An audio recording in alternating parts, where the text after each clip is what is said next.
নমো কৃষ্ণ শংকৰ গুৰু হৰি ৰাম ৰাম হৰি ৰাম হৰি ৰাম। যমৰাজে দুটক অজ্ঞানী প্ৰায়শ্চিত্তৰ আৰু হৰি কীৰ্তন বৰ্ণনা কৰিছে। দুলৰী তৃতীয় ভাগ। ৰাম মনো আদি কৰি যত মহাজন বেদ অৰ্থ বিচাৰক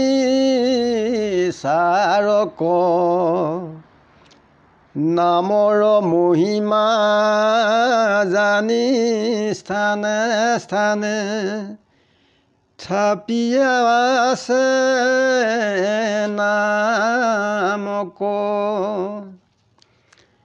তথাপিতো প্ৰমাণ নকৰিলে আনপায়াচিত যত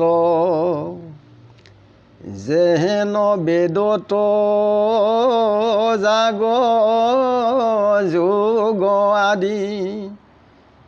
কহি আছে প্ৰথমত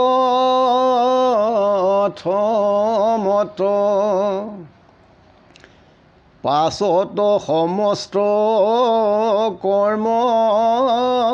কমৰ দিয়া অদ্বৈত জ্ঞান কহিল সেই মতে আগে পায়াচিত কহি পাছত নাম বিহিল সকলে কৰ্ম আচৰিয়ানৰে পাছক নাম সোমৰে হৰিৰ নামেহে জানিবা নিশ্চয় কৰ্মকো সুসাংগ কৰে যদ্যপি নামৰ মহিমা শ্ৰদ্ধালু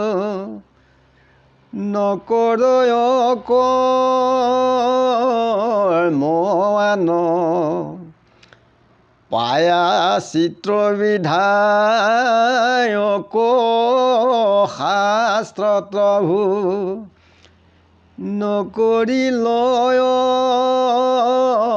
প্ৰমাণ অদ্বৈত শ্ৰদ্ধালু সবে যেন একো যোগ আদি নাচৰন্ত্ৰ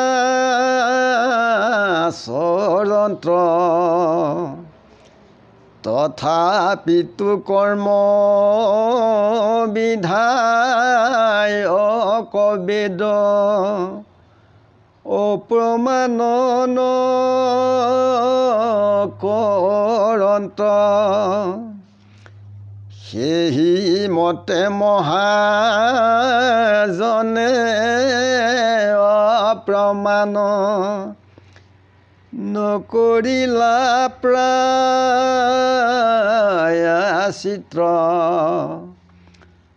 অসম্ভৱানক আদি কৰি যাৰ পৰম মলিন চিত্ৰ তথাপিতো হৰি নাম নাহিবেক সিটো মনুষ্যৰ মুখী অদ্বৈত জ্ঞানক যেন কৰ্মীনৰে ৰাখিবে নপাৰে দুখে আন পায়াচিত্ৰ অপ্ৰমাণ দেখি নকৰিব তৰতি নাম কৰ্ম দুইকো এৰিয়া কেৱলে যাইবে সিটো অধোগতি এতেকে অজ্ঞানী মন চাৰ পদে পায়াচিতৰা খিলন্ত কৃষ্ণৰ নামক নানাবিধ শাস্ত্ৰে নিবন্ধিয়া থৈয়া চন্ত্ৰ অনেক জন্মৰ যিটো মহন্তৰ পৰম পুণ্য আশ্ৰয় স্বভাৱে নামক বিচাৰি পাবেক সিটো সাধু মহাশয়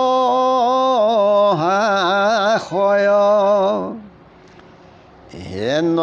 জানি দুত যিটো সাধু নৰে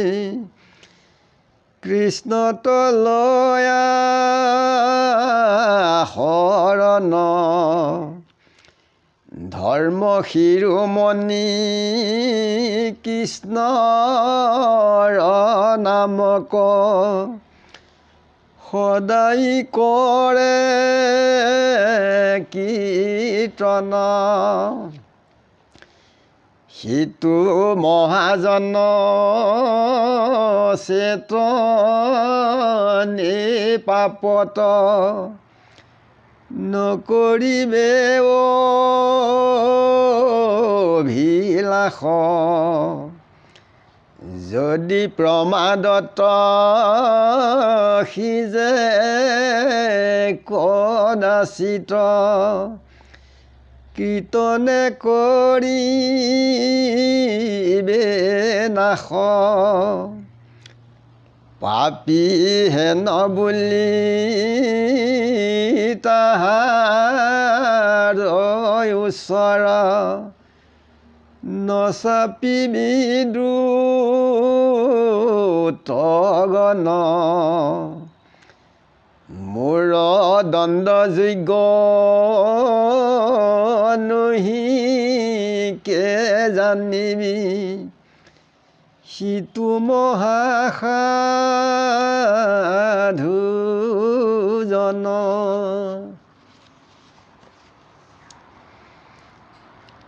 যে মনু আদি কৰি যিসকল মহাজনে শাস্ত্ৰৰ বেদৰ অৰ্থ চাই পেলাই নামৰ মহিমা জানিছিলে সকলো ঠাইতে আছিল গৰাকীৰ নাম তথাপিতো যিখিনি প্ৰায়শ্চিত্তত তেওঁ সেই প্ৰায়শ্চিত্তবিলাক অপমান নকৰিলে যে তাত